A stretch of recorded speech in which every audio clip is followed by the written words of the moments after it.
The stone slab moved with a groan of grinding limestone, and for the first time in 4 days, the stale, suffocating air of the tomb met the desert heat.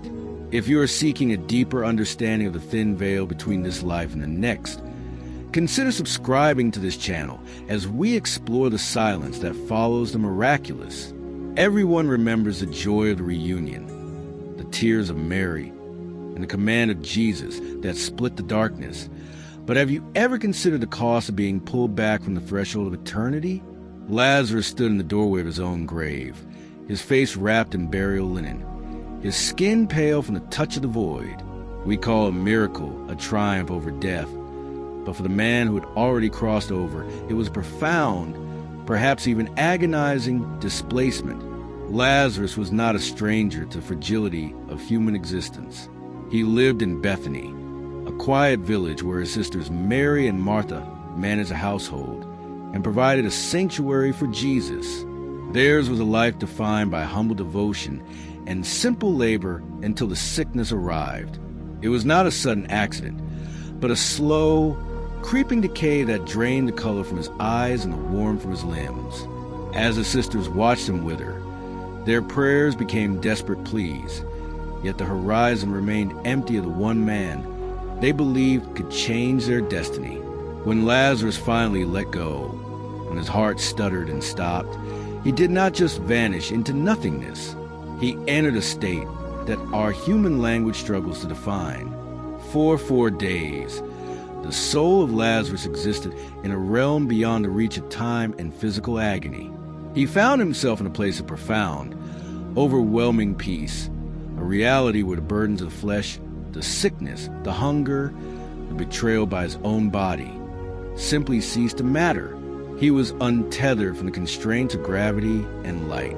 It was a silence so absolute it felt like music, a clarity of spirit that made his previous life seem like a flickering shadow. He saw the architecture of eternity, a landscape of divine order that made the political turmoil of Judea and the looming threat of the Roman occupation look like child's play. Then the voice came. It was not a sound that traveled through the air, but a vibration that resonated in the very core of his being. Lazarus heard his name. It was a summons that bridged the impossible gap between the dwelling place of God and the cold, damp stone of a subterranean vault. He felt the pull, the inevitable drag of gravity returning to claim him, the heavy weight of his own lungs expanding, the terrifying rush of blood returning to his veins. This was the moment of his greatest trauma. To be dragged from the absolute perfection of the divine presence back into a body that was already decaying, back into a world of pain and inevitable future death, was a transition that would leave any man forever changed. When he stepped out into the blinding glare of the midday sun, he was not the same man he had been 4 days prior. The villagers gasped, some fell to their knees in terror, and others wept, but Lazarus remained still. He looked at Jesus, not with the typical gratitude of a saved man, but with a gaze that held the weight of worlds. He could see the sorrow in the eyes of his friend, a sorrow that stemmed from the knowledge of what was coming. Jesus knew the path ahead involved the cross, and Lazarus now carried the burden of knowing exactly what existed beyond that cross. He had seen the destination, and he had been forced to return to the race. The weeks that followed were marked by a silence that grew around him.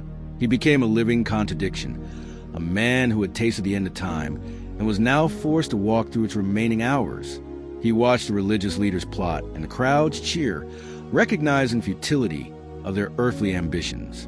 He understood that the miracles performed in Bethany were merely signs pointing toward a far greater reality. His presence became a source of intense unease for those who sought power. For how can you threaten a man who has already been where you cannot go? Lazarus walked through the streets of Bethany as if he were a ghost in his own skin, a silent witness to the divine mystery that defied all logic. His life became a testament not to the power of breath returning, but to the reality of the unseen.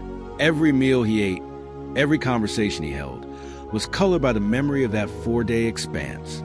He understood that death had lost its sting, not because of the resurrection, but because of the grace that existed beyond the grave.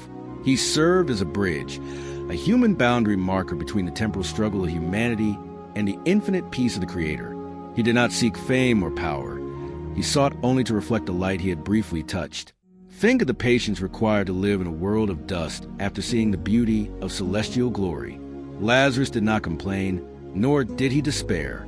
He lived with a quiet, steady resolve, knowing that the second time he would close his eyes, he would not be called back. He had been given a glimpse of the prize. And he lived to show others that the suffering of this life is but a fleeting vapor compared to the weight of what is prepared for those who love the light. His story is not just a historical account of a dead man walking. It is a profound lesson on the nature of our own existence.